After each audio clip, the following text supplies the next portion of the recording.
Law 48. Assume formlessness. Judgment. By taking a shape, by having a visible plan, you open yourself to attack. Instead of taking a form for your enemy to grasp, keep yourself adaptable and on the move. Accept the fact that nothing is certain and no law is fixed.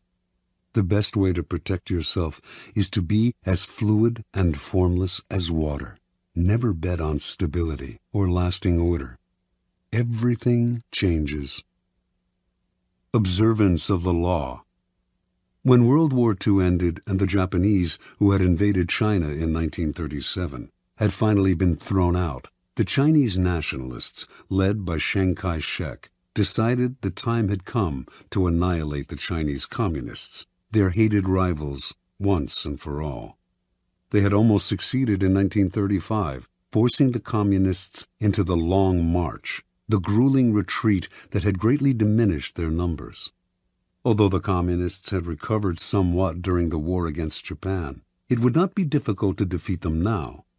They controlled only isolated areas in the countryside, had unsophisticated weaponry, lacked any military experience or training beyond mountain fighting, and controlled no important parts of China, except areas of Manchuria, which they had managed to take after the Japanese retreat. Chiang decided to commit his best forces in Manchuria. He would take over its major cities, and from those bases would spread through the northern industrial region, sweeping the communists away. Once Manchuria had fallen, the communists would collapse. In 1945 and 46, the plan worked perfectly. The nationalists easily took the major Manchurian cities. Puzzlingly, though, in the face of this critical campaign, the communist strategy made no sense. When the nationalists began their push, the communists dispersed to Manchuria's most out-of-the-way corners. Their small units harassed the nationalist armies, ambushing them here, retreating unexpectedly there. But these dispersed units never linked up, making them hard to attack. They would seize a town, only to give it up a few weeks later.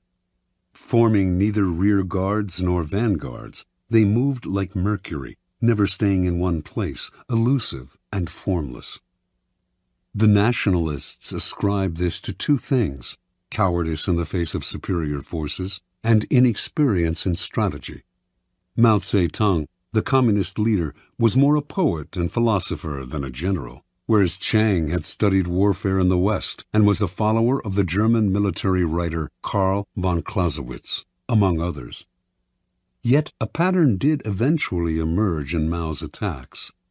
After the nationalists had taken the cities, leaving the communists to occupy what was generally considered Manchuria's useless space, the communists started using that large space to surround the cities. If Chiang sent an army from one city to reinforce another, the communists would encircle the rescuing army. Chiang's forces were slowly broken into smaller and smaller units, isolated from one another, their lines of supply and communication cut. The nationalists still had superior firepower, but if they could not move, what good was it? A kind of terror overcame the nationalist soldiers. Commanders comfortably remote from the front lines might laugh at Mao, but the soldiers had fought the communists in the mountains and had come to fear their elusiveness. Now these soldiers sat in their cities and watched as their fast-moving enemies, as fluid as water, poured in on them from all sides. There seemed to be millions of them. The communists also encircled the soldiers' spirits, bombarding them with propaganda to lower their morale and pressure them to desert. The nationalists began to surrender in their minds. Their encircled and isolated cities started collapsing even before directly attacked. One after another fell in a quick succession. In November of 1948, the nationalists surrendered Manchuria to the communists, a humiliating blow to the technically superior nationalist army, and one that proved decisive in the war. By the following year, the Communists controlled all of China. Interpretation. The two board games that best approximate the strategies of war are chess and the Asian game of Go. In chess, the board is small. In comparison to Go, the attack comes relatively quickly, forcing a decisive battle. It rarely pays to withdraw or to sacrifice your pieces, which must be concentrated at key areas. Go is much less formal. It is played on a large grid with 361 intersections, nearly 6 times as many positions as in chess. Black and white stones, one color for each side, are placed on the board's intersections, one at a time, wherever you like. Once all your stones, 52 for each side, are on the board, the object is to isolate the stones of your opponent by encircling them. A game of Go, called Wei Qi in China, can last up to 300 moves. The strategy is more subtle and fluid than chess, developing slowly. The more complex the pattern your stones initially create on the board, the harder it is for your opponent to understand your strategy. Fighting to control a particular area is not worth the trouble. You have to think in larger terms, to be prepared to sacrifice an area in order eventually to dominate the board. What you are after is not an entrenched position, but mobility. With mobility, you can isolate the opponent in small areas and then encircle them. The aim is not to kill off the opponent's pieces directly, as in chess, but to induce a kind of paralysis and collapse. Chess is linear, position-oriented, and aggressive. Go is nonlinear and fluid. Aggression is indirect until the end of the game, when the winner can surround the opponent's stones at an accelerated pace. Chinese military strategists have been influenced by Go for centuries. Its proverbs have been applied to war time and again. Mao Zedong was an addict of Wei Qi, and its precepts were ingrained in his strategies. A key Wei Qi concept, for example, is to use the size of the board to your advantage, spreading out in every direction so that your opponent cannot fathom your movements in a simple, linear way. Every Chinese, Mao once wrote, should consciously throw himself into this war of a jigsaw pattern against the nationalists. Place your men in a jigsaw pattern in Go, and your opponent loses himself trying to figure out what you are up to. Either he wastes time pursuing you, or, like Chiang Kai-shek, he assumes you are incompetent and fails to protect himself. And if he concentrates on single areas, as Western strategy advises, he becomes a sitting duck for encirclement. In the Wei Qi way of war, you encircle the enemy's brain, using mind games, propaganda, and irritation tactics to confuse and dishearten. This was the strategy of the Communists, an apparent formlessness that disoriented and terrified their enemy. Where chess is linear and direct, the ancient game of Go is closer to the kind of strategy that will prove relevant in a world where battles are fought indirectly, in vast, loosely connected areas. Its strategies are abstract and multidimensional, inhabiting a plane beyond time and space, the strategist's mind. In this fluid form of warfare, you value movement over position. Your speed and mobility make it impossible to predict your moves. Unable to understand you, your enemy can form no strategy to defeat you. Instead of fixing on particular spots, this indirect form of warfare spreads out, just as you can use the large and disconnected nature of the real world to your advantage. Be like a vapor. Do not give your opponents anything solid to attack. Watch as they exhaust themselves pursuing you, trying to cope with your elusiveness. Only formlessness allows you to truly surprise your enemies. By the time they figure out where you are and what you are up to, it is too late. Keys to power. The human animal is distinguished by its constant creation of forms. Rarely expressing its emotions directly, it gives them form through language. or through socially acceptable rituals. We cannot communicate our emotions without a form. The forms that we create, however, change constantly, in fashion, in style, in all those human phenomena representing the mood of the moment. We are constantly altering the forms we have inherited from previous generations, and these changes are signs of life and vitality. Indeed, the things that don't change, the forms that rigidify, come to look to us like death, and we destroy them. The young show this most clearly. Uncomfortable with the forms that society imposes upon them, having no set identity, they play with their own characters, trying on a variety of masks and poses to express themselves. This is the vitality that drives the motor of form, creating constant changes in style. The powerful are often people who, in their youth, have shown immense creativity in expressing something new through a new form. Society grants them power because it hungers for and rewards this sort of newness. The problem comes later, when they often grow conservative and possessive. They no longer dream of creating new forms. Their identities are set, their habits congeal, and their rigidity makes them easy targets. Everyone knows their next move. Instead of demanding respect, they elicit boredom. "Get off the stage," we say. "Let someone else, someone younger, entertain us." When locked in the past, the powerful look comical. They are overripe fruit, waiting to fall from the tree. Power can only thrive if it is flexible in its forms. To be formless is not to be amorphous. Everything has a form. It is impossible to avoid.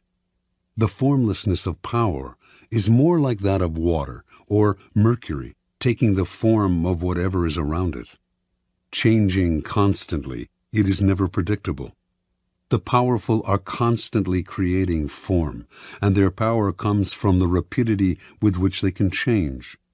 Their formlessness is in the eye of the enemy, who cannot see what they are up to, and so has nothing solid to attack. This is the premier pose of power, ungraspable, as elusive and swift as the god Mercury, who could take any form he pleased and used his ability to wreak havoc on Mount Olympus. Human creations evolved toward abstraction, toward being more mental and less material. This evolution is clear in art, which, in this country, made the great discovery of abstraction and conceptualism. It can also be seen in politics, which over time have become less overtly violent, more complicated, indirect, and cerebral. Warfare and strategy, too, have followed this pattern. Strategy began in the manipulation of armies on land, positioning them in ordered formations. On land, strategy is relatively two-dimensional and controlled by topography. But all the great powers have eventually taken to the sea for commerce and colonization. And to protect their trading lanes, they have had to learn how to fight at sea. Maritime warfare requires tremendous creativity and abstract thinking, since the lines are constantly shifting. Naval captains distinguish themselves by their ability to adapt to the literal fluidity of the terrain and to confuse the enemy with an abstract, hard-to-anticipate form. They are operating in a third dimension, the mind. Back on land, guerrilla warfare too demonstrates this evolution toward abstraction. T.E. Lawrence was perhaps the first modern strategist to develop the theory behind this kind of warfare and to put it into practice. His ideas influenced Mao, who found in his writings an uncanny Western equivalent to Wei Qi. Lawrence was working with Arabs, fighting for their territory against the Turks. His idea was to make the Arabs blend into the vast desert, never providing a target, never collecting together in one place. As the Turks scrambled to fight this vaporous army, they spread themselves thin, wasting energy in moving from place to place. They had the superior firepower, but the Arabs kept the initiative by playing cat and mouse, giving the Turks nothing to hold on to, destroying their morale. Most wars were wars of contact. Ours should be a war of detachment, Lawrence wrote. We were to contain the enemy by the silent threat of a vast, unknown desert, not disclosing ourselves till we attacked. This is the ultimate form of strategy. The war of engagement has become far too dangerous and costly. Indirection and elusiveness yield far better results at a much lower cost. The main cost, in fact, is mental, the thinking it takes to align your forces in scattered patterns and to undermine the minds and psychology of your opponents. And nothing will infuriate and disorient them more than formlessness. In a world where wars of detachment are the order of the day, formlessness is crucial. The first psychological requirement of formlessness is to train yourself to take nothing personally. Never show any defensiveness. When you act defensive, you show your emotions, revealing a clear form. Your opponents will realize they have hit a nerve, an Achilles heel, and they will hit it again and again. So train yourself to take nothing personally. Never let anyone get your back up. Be like a slippery ball that cannot be held. Let no one know what gets you or where your weaknesses lie. Make your face a formless mask, and you will infuriate and disorient your scheming colleagues and opponents. One man who used this technique was Baron James Rothschild. A German Jew in Paris, in a culture decidedly unfriendly to foreigners, Rothschild never took any attack on him personally or showed he had been hurt in any way. He furthermore adapted himself to the political climate, whatever it was. The stiffly formal Restoration monarchy of Louis XVIII, the bourgeois reign of Louis Philippe, the Democratic Revolution of 1848, the upstart Louis Napoleon crowned emperor in 1852. Rothschild accepted them one and all and blended in. He could afford to appear hypocritical or opportunistic because he was valued for his money, not his politics. His money was the currency of power. While he adapted and thrived, never showing a form, all the other great families that had begun the century immensely wealthy were ruined in the period's complicated shifts and turns of fortune. Attaching themselves to the past, they revealed their embrace of a form. Throughout history, the formless style of ruling has been most adeptly practiced by the queen who reigns alone. A queen is in a radically different position from a king. Because she is a woman, her subjects and courtiers are likely to doubt her ability to rule, her strength of character. If she favors one side in some ideological struggle, she is said to be acting out of emotional attachment. Yet, if she represses her emotions and plays the authoritarian in the male fashion, she arouses worse criticism still. Either by nature or by experience, then, queens tend to adopt a flexible style of governing that in the end often proves more powerful than the more direct male form. This feminine, formless style of ruling may have emerged as a way of prospering under difficult circumstances, but it has proved immensely seductive to those who have served under it. Being fluid, it is relatively easy for its subjects to obey, for they feel less coerced, less bent to their ruler's ideology. It also opens up options where an adherence to a doctrine closes them off.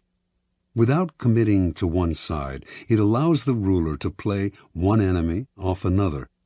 Rigid rulers may seem strong, but with time, their inflexibility wears on the nerves, and their subjects find ways to push them from the stage. Flexible, formless rulers will be much criticized, but they will endure, and people will eventually come to identify with them, since they are as their subjects are, changing with the wind, open to circumstance. Despite upsets and delays, the permeable style of power generally triumphs in the end. When you find yourself in conflict with someone stronger and more rigid, allow them a momentary victory. Seem to bow to their superiority. Then, by being formless and adaptable, slowly insinuate yourself into their soul. This way you will catch them off guard, for rigid people are always ready to ward off direct blows, but are helpless against the subtle and insinuating. To succeed at such a strategy, you must play the chameleon, conform on the surface, while breaking down your enemy from the inside. In evolution, largeness is often the first step toward extinction. What is immense and bloated has no mobility, but must constantly feed itself. The unintelligent are often seduced into believing that size connotes power. The bigger, the better. In 483 BC, King Xerxes of Persia invaded Greece, believing he could conquer the country in one easy campaign. After all, he had the largest army ever assembled for one invasion. The historian Herodotus estimated it at over more than 5 million. The Persians planned to build a bridge across the Hellespont to overrun Greece from the land, while their equally immense navy would pin the Greek ships in harbor, preventing their forces from escaping to sea. The plan seemed sure, yet as Xerxes prepared the invasion, his advisor Artabanus warned his master of grave misgivings. "The two mightiest powers in the world are against you," he said. Xerxes laughed. What powers could match his gigantic army? "I will tell you what they are," answered Artabanus. "The land and the sea. There are no safe harbors large enough to receive Xerxes' fleet, and the more land the Persians conquered, the longer their supply lines stretched, the more ruinous the cost of feeding this immense army would prove." Thinking his advisor a coward, Xerxes proceeded with his invasion. Yet, as Artabanus predicted, bad weather at sea decimated the Persian fleet, which was too large to take shelter in any harbor. On land, meanwhile, the Persian army destroyed everything in its path, which only made it impossible to feed, since the destruction included crops and stores of food. It was also an easy and slow-moving target. The Greeks practiced all kinds of deceptive maneuvers to disorient the Persians. Xerxes' eventual defeat at the hands of the Greek allies was an immense disaster. The story is emblematic of all those who sacrifice mobility for size. The flexible and fleet of foot will almost always win, for they have more strategic options. The more gigantic the enemy, the easier it is to induce collapse. The need for formlessness becomes greater the older we get, as we grow more likely to become set in our ways and assume too rigid a form. We become predictable, always the first sign of decrepitude, and predictability makes us appear comical. Although ridicule and disdain might seem mild forms of attack, they are actually potent weapons and will eventually erode a foundation of power. An enemy who does not respect you will grow bold, and boldness makes even the smallest animal dangerous. As you get older, you must rely even less on the past. Be vigilant, lest the form your character has taken makes you seem a relic. It is not a matter of mimicking the fashions of youth. That is equally worthy of laughter. Rather, your mind must constantly adapt to each circumstance, even the inevitable change that the time has come to move over and let those of younger age prepare for their ascendancy. Rigidity will only make you look uncannily like a cadaver. Never forget, though, that formlessness is a strategic pose. It gives you room to create tactical surprises. As your enemies struggle to guess your next move, they reveal their own strategy, putting them at a decided disadvantage. It keeps the initiative on your side, putting your enemies in the position of never acting, constantly reacting. It foils their spying and intelligence. Remember, formlessness is a tool. Never confuse it with a go-with-the-flow style or with a religious resignation to the twists of fortune. You use formlessness not because it creates inner harmony and peace, but because it will increase your power. Finally, Learning to adapt to each new circumstance means seeing events through your own eyes and often ignoring the advice that people constantly peddle your way. It means that ultimately you must throw out the laws that others preach and the books they write to tell you what to do and the sage advice of the elder. The laws that govern circumstances are abolished by new circumstances, Napoleon wrote, which means that it is up to you to gauge each new situation. Rely too much on other people's ideas, and you end up taking a form not of your own making. Too much respect for other people's wisdom will make you depreciate your own. Be brutal with the past, especially your own, and have no respect for the philosophies that are foisted on you from outside.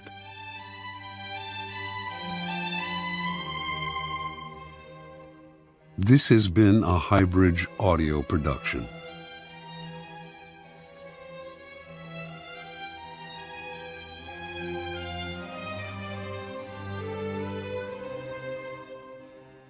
Also available from Robert Greene, The Art of Seduction and 33 Strategies of War.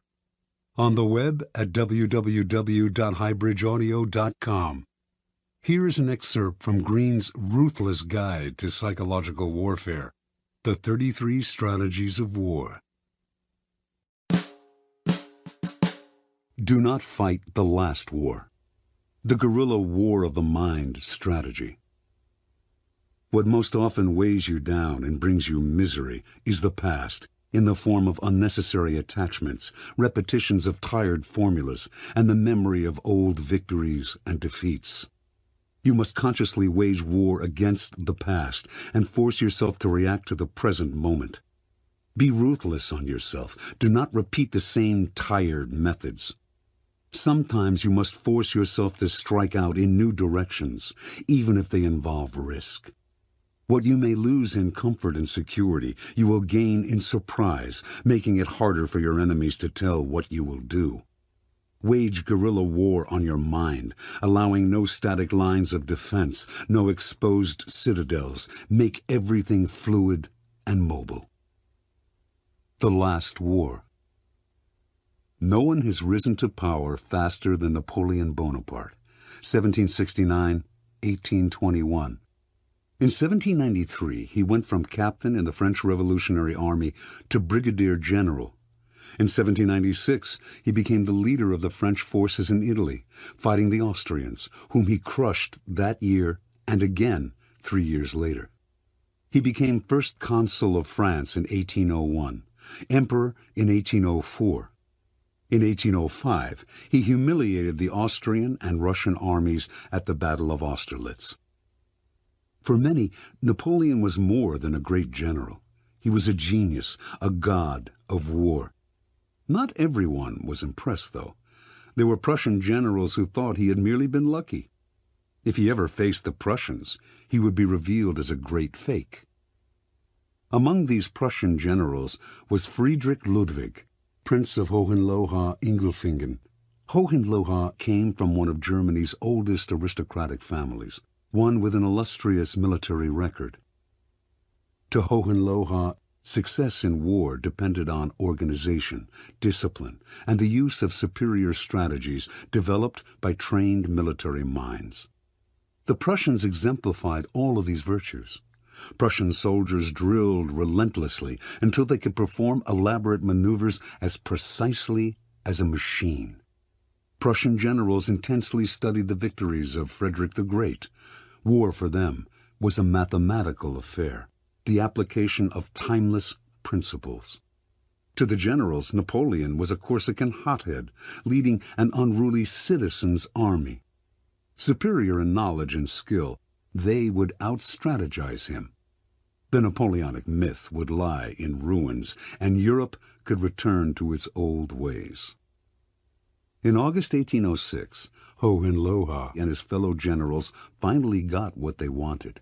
King Friedrich Wilhelm III of Prussia, tired of Napoleon's broken promises, decided to declare war on him in 6 weeks. In the meantime, he asked his generals to come up with a plan to crush the French. Hohenlohe was ecstatic. The campaign would be the climax of his career. He had been thinking for years about how to beat Napoleon, and he presented his plan to the general's first strategy session. Precise marches would place the army at the perfect angle from which to attack the French as they advanced through southern Prussia. An attack in oblique formation, Frederick the Great's favorite tactic, would deliver a devastating blow. The other generals, all in their 60s and 70s, presented their own plans, but these too were merely variants on the tactics of Frederick the Great. Discussion turned into argument. Several weeks went by. Finally, the king had to step in and create a compromise strategy that would satisfy all of his generals. A feeling of exuberance swept the country, which would soon relive the glory years of Frederick the Great. On October 5th, a few days before the king was to declare war, disturbing news reached the generals. A reconnaissance mission revealed that divisions of Napoleon's army, which they had believed was dispersed, had marched east, merged, and was massing deep in southern Prussia. The captain who had led the scouting mission reported that the French soldiers were marching with packs on their backs. Where the Prussians used slow-moving wagons to provision their troops, the French carried their own supplies and moved with astonishing speed and mobility. Before the generals had time to adjust their plans, Napoleon's army suddenly wheeled north, heading straight for Berlin, the heart of Prussia.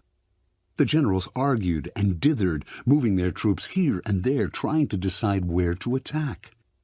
A mood of panic set in. Finally, the king ordered a retreat. The troops would reassemble to the north and attack Napoleon's flank as he advanced toward Berlin. Hohenlohe was in charge of the rear guard, protecting the Prussians' retreat. On October 14th, near the town of Jena, Napoleon caught up with Hohenlohe, who finally faced the battle he had wanted so desperately.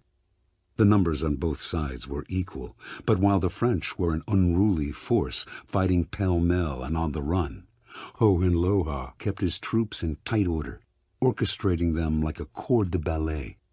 The fighting went back and forth until finally the French captured the village of Vierzehnheiligen. Hohenlohe ordered his troops to retake the village.